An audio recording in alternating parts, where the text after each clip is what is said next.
그래서 저녁 설교를 맡겼는데 이 부목사님이 설교를 열심히 준비를 했습니다마는 제일 앞에 앉아 있는 담임 목사님을 보니까 부들부들 떨리는 게 앞이 캄캄하고 무슨 말을 해야 되는지 알 수가 없는 겁니다. 너무나 당황을 해가지고 성도들에게 이렇게 말했어요. 제가 무슨 설교를 할지 아십니까, 여러분? 이렇게 물었어요. 그랬더니 성도들이 알 수가 없잖아요. 모르는데요, 그랬어요. 그랬더니만 나도 모릅니다. 그리고는 내려가 버렸어요. 그래가지고 그 다음 주에 담임 목사님이 또 설교를 시켰어요. 했는데 이 부목사님이 강단에 오르더니 또 그 질문하는 겁니다. 여러분, 제가 무슨 설교를 하는지 아십니까? 그랬더니 지난주에는 모릅니다. 그랬더니 내려가 버렸잖아요. 그러니까 성도들이 압니다. 그랬어요. 그랬더니만 그럼 됐습니다. 그러고는 내려가 버리더래요. 세 번째 주에 또 설교를 시켰는데 또 같은 질문을 하더라는 겁니다. 여러분, 오늘 제가 무슨 설교를 하는지 아십니까? 그랬더니 성도들이 압니다. 그래도 내려가 버리고 모릅니다. 그래도 내려가 버리니까 성도들이 미리 짰어요. 그래서 반은 압니다. 그러고 반은 모릅니다라고 얘기하자. 그래서 반은 압니다. 그러고 반은 모릅니다. 그래서 이 목사님이 그럼 아는 사람이 모르는 사람한테 가르쳐 주세요. 그리고 내려가 버리더래요. 그러니까 이 담임 목사님이 설교를 같이 설교 같지도 않은 설교를 듣는데 순간 어떤 생각이 드냐면은 그거 참 진리다. 아는 사람이 모르는 사람에게 쳐주라. 귀한 말씀이다라고 생각이 든 겁니다. 그래서 그걸 크게 써가지고 교회 현관문에다가 붙여놓고 성도들에게 가르쳤어요. 아는 사람은 모르는 사람에게 가르쳐. 이거 기독교의 진리 아니겠습니까?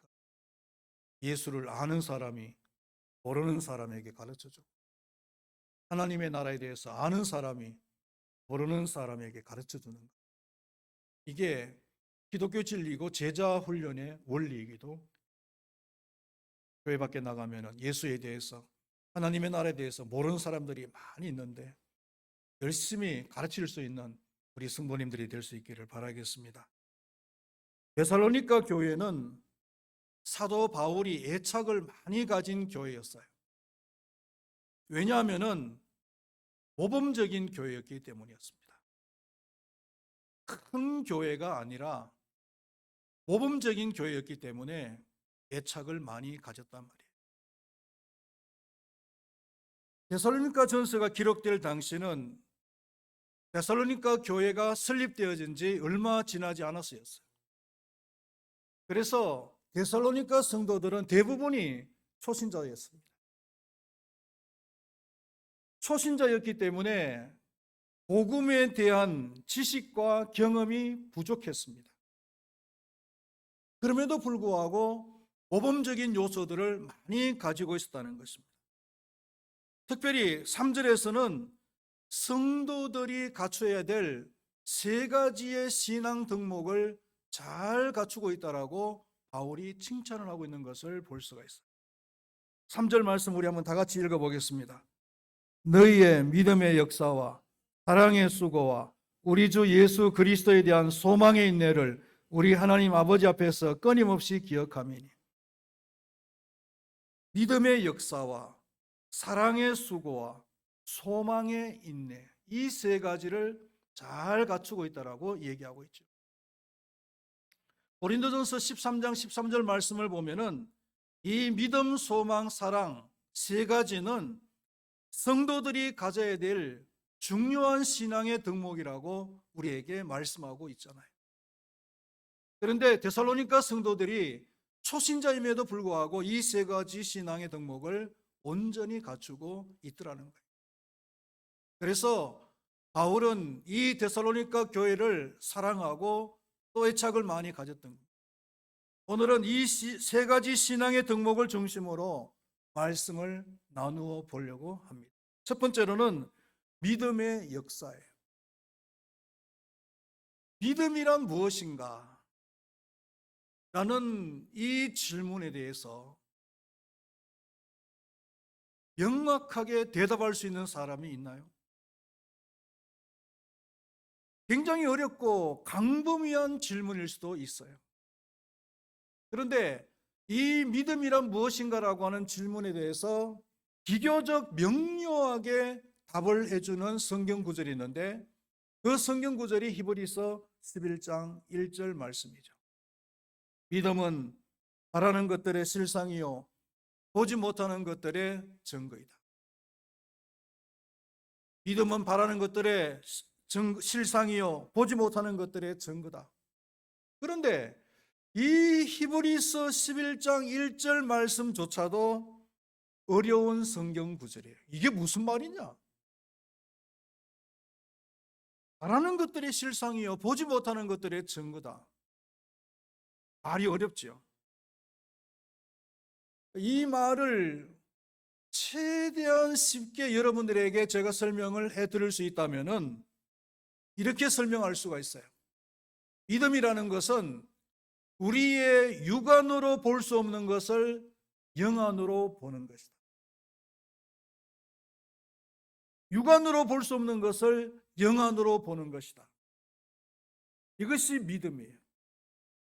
불신자들에게는 적용이 안 되는 말씀입니다. 왜요? 불신자들은 영혼이 죽어 있기 때문에 영적인 활동을 할 수가 없잖아요. 믿음이 있는 자들에게만 해당이 되어지는 말씀이라. 예를 들면은 하나님의 나라를 육안으로 볼 수 있습니까? 하나님의 나라를 육안으로 볼 수는 없어요. 그러나 우리는 영안으로 보는 겁니다. 이것이 믿음이에요. 요한복음 8장 56절 말씀을 보면은 예수님께서 이런 말씀을 하십니다. 너희 조상 아브라함은 나의 때 볼 것을 즐거워하다가 보고 기뻐하였느니라. 구약 시대를 살은 아브라함, 그 아브라함이 예수님을 볼 수가 있습니까? 적어도 시간적으로 몇천 년의 차이가 나는 거예요. 볼 수가 없죠. 육안으로는 볼 수가 없지만은, 그러나 아브라함은 영안으로 그 예수를 보고 기뻐했다는 겁니다.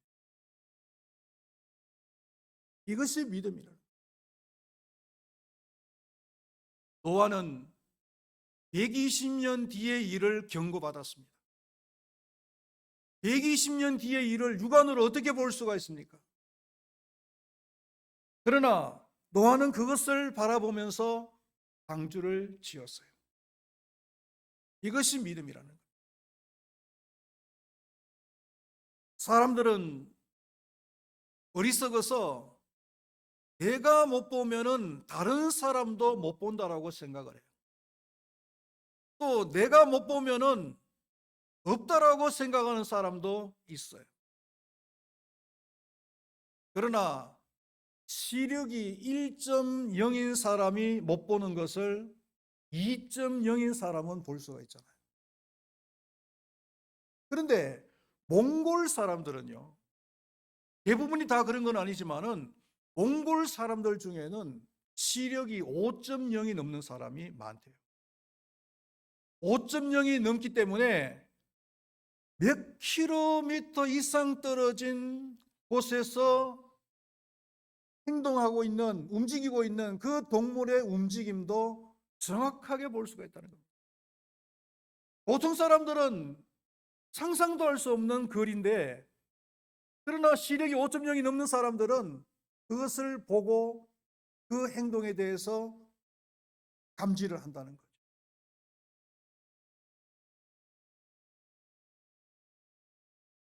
지금 이란과 미국이 전쟁을 하고 있잖아요.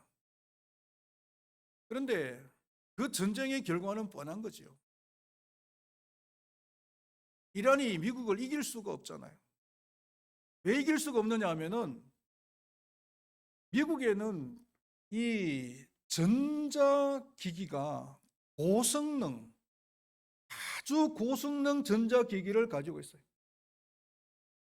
그래서 미국 본토 펜타곤 안에서도 이란의 전력을 이 전자기기 하나만으로 가지고도 다 볼 수가 있는 거예요. 다 파악할 수가 있는 거예요. 이란은 미국의 행동에 대해서, 움직임에 대해서 볼 수가 없어요. 근데 미국은 다 보고 있어요. 누가 이길까요? 전쟁은 해보나 마나죠. 육안으로 볼 수 있는 것이 있다면은 육안으로 볼 수 없는 것이 있는데, 그 육안으로 볼 수 없는 것을 영안으로 볼 수가 있다. 이것이 믿음이라는 겁니다. 할렐루야. 하나님을 믿는 사람들이 믿음이 없으면은 넌센스죠. 그렇죠? 하나님을 믿는 사람들은 믿음이 있어야 되는 거예요. 이 믿음이라는 것은 또 다른 의미로 유모라고 하는 의미가 있어요. 엄마를 대신해서 어린아이를 양육하는 여자죠. 유모는. 사무엘하 4장 4절 말씀을 보면은 사울의 아들 이스보셋의 군장 레갑과 바나가 반란을 일으킨 사건이 나오는데요. 이때 유모가 요나단의 아들 무비보셋을 안고 도망을 하다가 아이가 떨어져서 두 발을 다 못 쓰는 절뚝발이가 된 사건이 유모에 대한 얘기죠. 유모가 하는 일이 뭐겠어요? 유모가 하는 일은 어린아이에게 먹을 것을 주고, 어린아이에게 생명을 지켜주고, 어린아이를 가르쳐주고, 모든 생활의 모범이 되도록 해주는 것이 이 유모의 역할이잖아요. 그 어린아이가 장차 훌륭한 사람이 되느냐 되지 못하느냐 라는 것은 그 유모의 역할에 달려있다.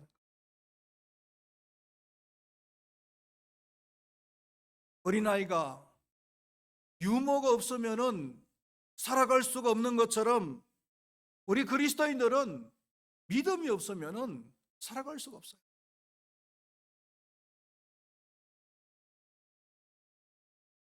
그런데 이상하게도 교회 안에 믿음이 적은 사람들이 있어요. 믿음이 없거나 믿음이 적은 사람들이 있어요.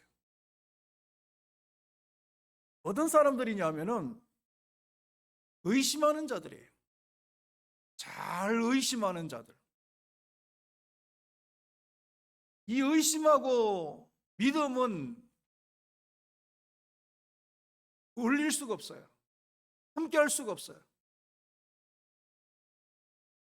마가복음 9장 14절에서 29절의 말씀을 보면은 귀신 들린 아들을 고쳐달라고 한 아버지가 예수님께 나왔어요. 그러면서 하는 얘기가 뭐냐면은 무엇을 할 수 있거든 우리를 불쌍히 여기사 도와주옵소서, 이렇게 간청을 해요. 그러나 예수님께서는 이 아버지를 책망하시죠. 무엇을 할 수 있거든, 이 말에는 믿음이 아니라 의심의 말투가 들어있단 말이에요. 그래서 예수님께서는 할 수 있거든 이 무슨 말이냐, 믿는 자에게는 능히 하지 못할 일이 없느니라, 이렇게 정정을 시켜주는 거죠. 그러니까 이 아버지가 실수 하고는 시정을 합니다. 나의 믿음 없는 것을 도와주소서, 내가 믿나이다. 이렇게 자신의 믿음 없음을 인정하고 시정을 하죠. 그때서야 예수님께서는 그 아들을 고쳐주시는 거예요. 믿음은 놀라운 역사를 동반합니다. 놀라운 역사를 동반하지만 의심하는 자는 그런 역사를 경험할 수가 없어요. 왜요? 믿음이 없는 자이거나 아니면 믿음이 적은 자이기. 그 다음에 어떤 사람이 믿음이 적은 자냐면은 두려워하는 자들이에요. 마태복음 8장 26절 말씀에 보면은 제자들이 갈릴리 바다를 건너가다가 파도를 보고 두려워하죠. 그때 주님께서 왜 두려워하느냐? 믿음이 적은 자들아. 이렇게 책망을 하시죠. 두려워한다는 것은 믿음이 적어서 그렇다. 예수님께서 그렇게 말씀하신 거예요. 마가복음 14장을 보면은 우리를 그리시는 예수님의 얘기가 나옵니다. 그때 이 베드로가 너무나 신기하니까 자신도 무리를 걷게 해달라고 요청을 하죠. 그러니까 예수님께서 와라. 그래서 베드로가 무리를 처벅처벅 걸었어요. 그런데 사방에서 밀려오는 그 파도를 보고 순간적으로 두려워한 겁니다. 그 순간 이 베드로는 물속으로 빠져들어가는 거죠. 예수님께서 물속으로 빠져들어가는 그 베드로의 손을 잡아주면서 내니 두려워 말라, 안심하라, 이렇게 말씀을 하시는 거예요. 두려워했을 때에 그 믿음이 적어지는 거예요. 역사가 없어지는 겁니다. 여러분,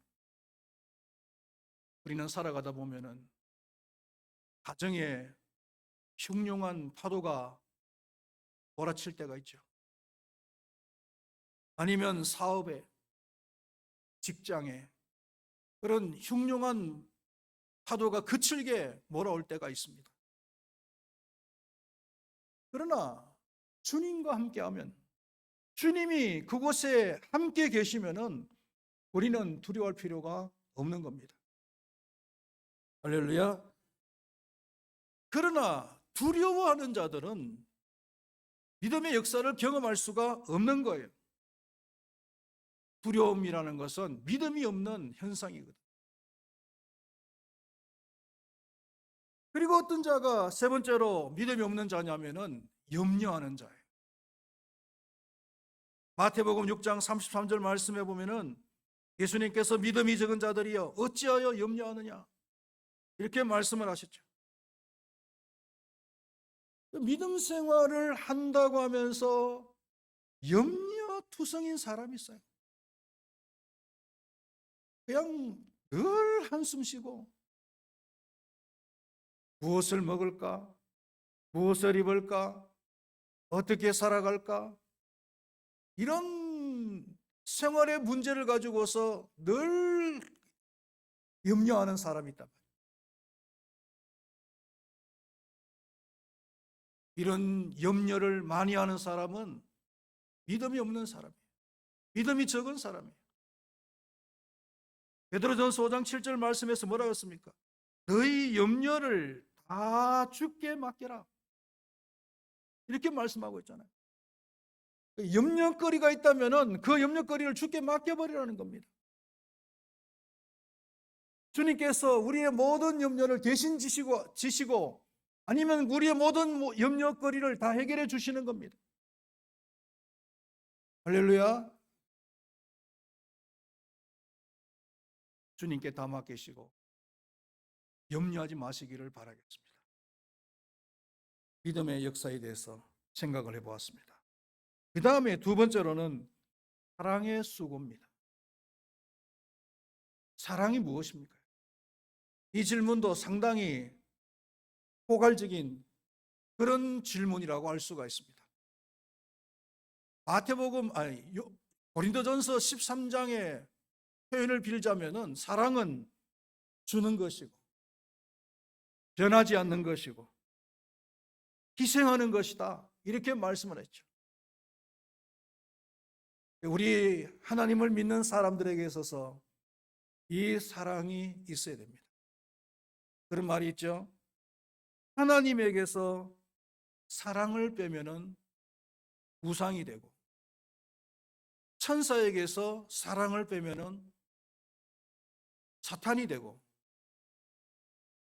사람에게서 사랑을 빼면은 동물이 되고 짐승이 되고 성도에게서 사랑을 빼면은 성도가, 이런 말이 있는 겁니다. 천사에게서 사랑을 빼면은 사탄이에요. 하나님에게서 사랑을 빼면은 우상입니다. 성도에게서 사랑을 빼면은 성도가 아니에요. 아무것도 아니에요.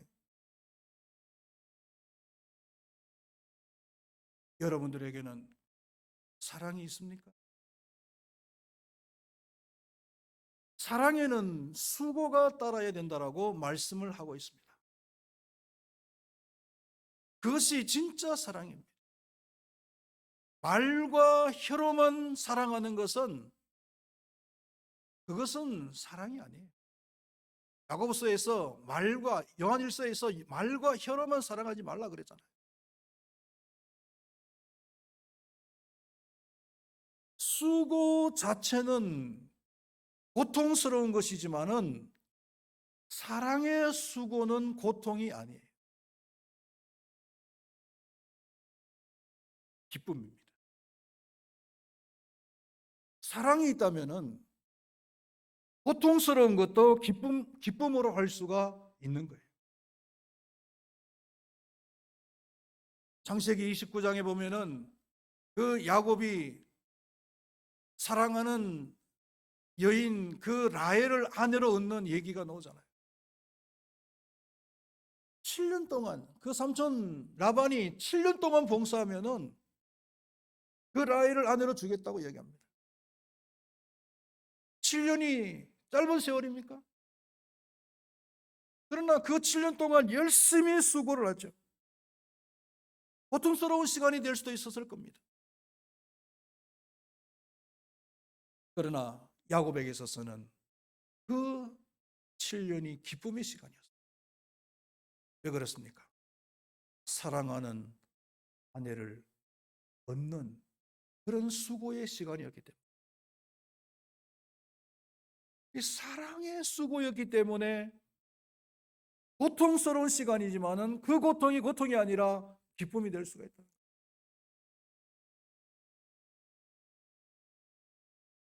교회 일도 그렇잖아요.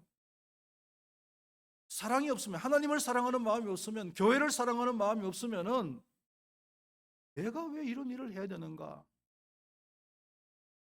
짜증스럽고 불평이 생길 수도 있어요. 그러나 하나님을 사랑하는 마음이 있다면은요, 기쁨으로 그 일을 감당.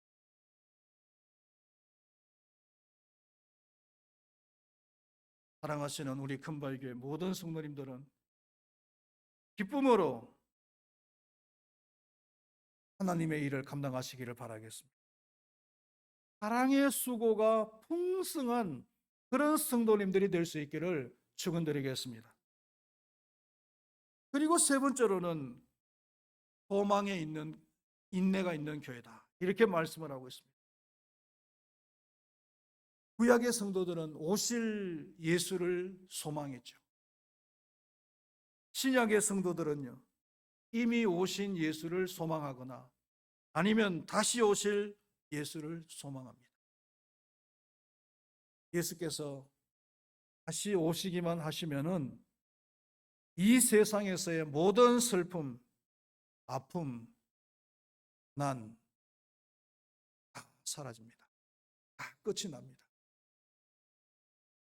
할렐루야.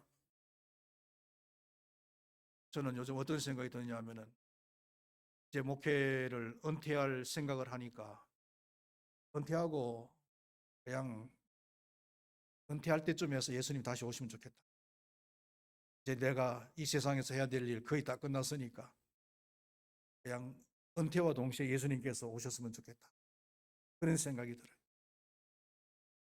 그러면은 예수님과 함께 하나님 나라 가고 이 세상의 고통 더 이상 겪지 않고 좋잖아요. 제 욕심입니까? 이 소망이라는 것은 모든 성도들이 환난을 이겨나갈 수 있는 그 닷과 같은 것이다. 성경은 이렇게 말씀하고 있어요. 히브리서 6장 19절 말씀에 보면은 이 소망은 영혼의 닻이다, 이렇게 말씀을 하죠. 이 닻이라는 것이 뭡니까, 여러분? 닻이라는 것은 배가 선착을 할 때 필요한 거 아닙니까? 닻을 내리면은 배는 더 이상 흘러가지를 않아요. 한 곳에 머무를 수밖에 없어요. 그리고 심한 그런 폭풍우가 몰아친다 할지라도 그 배는 어느 정도 요동은 할 수 있겠습니다만은 크게 요동은 하지를 않아요. 배가 파손된다든지 그렇게 하지는 않아요.